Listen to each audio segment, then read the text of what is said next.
The economic system in Total War 3 Kingdoms is a bit more complex than the last few titles. I've already made an economic breakdown video, which you can go watch for a more broad way to manage your income, but today we are specifically going to go over building synergy. We will look at different commanderies and determine the best setups to maximize your income in those commanderies. As always, let's dive in. As I've mentioned in previous videos, food is crucially important in 3 Kingdoms. Those that have it are able to influence the world in many more ways than those that don't. Within your own empire, a shortage of food halts replenishment, reduces your commanderies' reserves, which eventually leads to massive population loss, ultimately bankrupting you, especially in the mid to late game. Looking at my Gongdu campaign, you can see that almost 5,000 of my income is from peasants, so food is especially important to me. Luckily for me, I have a pretty dang good breadbasket commandery in Anding. With a farmland and a livestock farm, I'm generating 13 food as a base. Investing in the farmer housing chain currently gives me a 25% increase in food production, upgradable to 100%. Once all of my buildings are maxed out, Anding will be generating 34 food for my empire, a massive amount that will help offset the food demands in my less productive commanderies. Focusing on agricultural buildings in Anding will be beneficial in the future income-wise.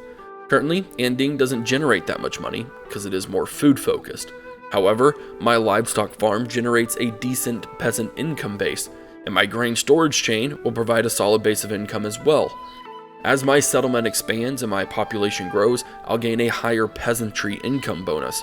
Upgrading to a city opens up a slot, where I can then expand into the farming building chain, providing even more food and a good chunk more to my peasantry income. It has a little bit of a snowball effect, and if I can max out all 3 building chains and achieve the maximum population bonus, I will average over 2,000 copper per turn, solely from peasant income. And that doesn't include any assignments, administrator effects, technology buffs, etc., etc. Not too shabby if I say so myself. Turning our eyes over to commerce and our Jinqing commandery, the one making me the most money at the moment. Jinqing works as our commerce base due to its harbor building chain in the major region. As you can see in the building browser, there are a few ways you can climb this chain. I've gone the trader route, which doesn't give me much food from fishing, but does come with its own commerce income bonus and a solid 50% income from commerce for the commandery. I'm still struggling between the Grand Trading Port or the Spice Trading Port as my next upgrade. I like the idea of the Spice Trading Port more, but I've yet to conquer a spice region. So I'll have to go with the Grand Trading Port, then convert over once spice is in my possession. The port building opens up a unique chain in the learning and market building section, communal trade. This chain further increases my commandery income by 100%, as well as gives me a 20% boost to trade influence, meaning I make more from trade agreements than before. Sticking to the learning and market buildings, the communal inn bumps up my commerce-based income while also providing some public order to the region. Public order is something I'll go over in another video. Finally, we take a look at the administrator building itself, giving a bonus 50% to commerce income. As your administrator building increases in size, you'll get an increased bonus percentage to commerce. This won't always be useful in regions where you have no commerce, such as Anding, but in Jinqing, it is just icing on the cake.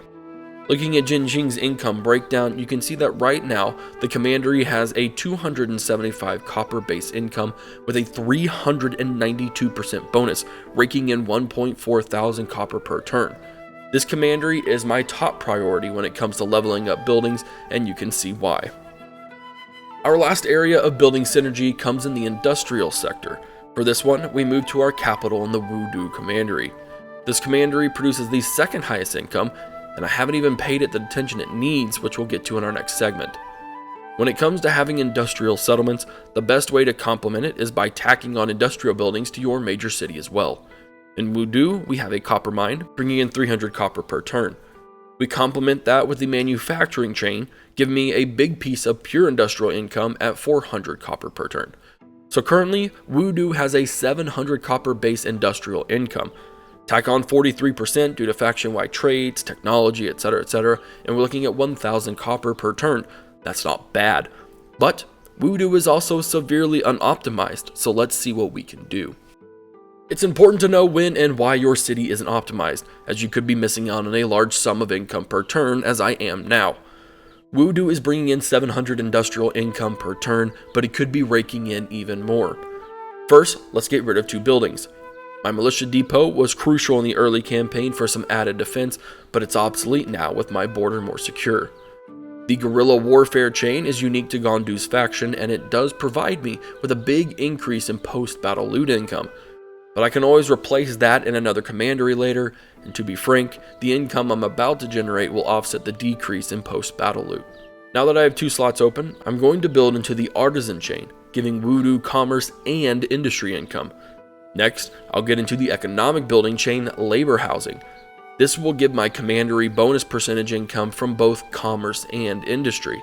Waiting a couple of turns and we can already see that the voodoo commandery is generating a lot more income with no negative side effects, and all it took was destroying some non-essential buildings to get that synergy going. To conclude, spend some time every once in a while before you hit the end turn button and regularly check on your commanderies.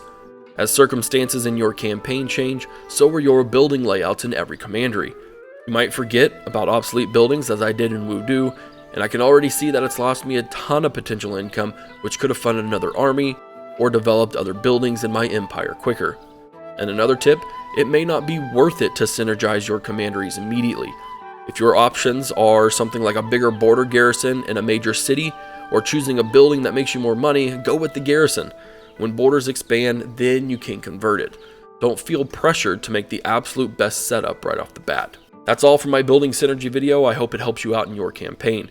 Feel free to leave any comments or suggestions for building layouts or ideas for future videos, as I have a list going strong on Total War 3 Kingdoms subjects. If you enjoyed the video, be sure to give it a thumbs up and subscribe to the channel.